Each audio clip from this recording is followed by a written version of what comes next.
It's important to understand the scope of variables in particular.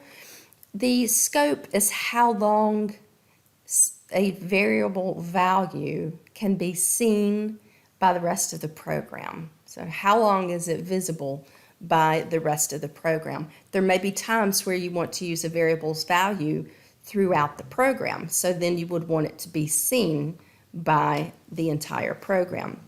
So that's what we consider as scope. It's how long that variable value is visible to the rest of the program. So let's look at a couple of examples of scope. There are generally two main ones. There's local scope and global scope. So the scope for global means that that variable's value can be seen by the entire program. For example, here, these two variables are defined. The values are assigned at the top of the program. So those are global. They can be seen by the entire program.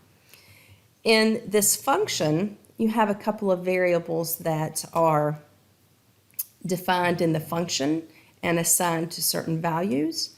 So therefore, those are considered local scope. That the visibility to these variable values is local to that function. It can only be seen within that function. So there's local and global scope.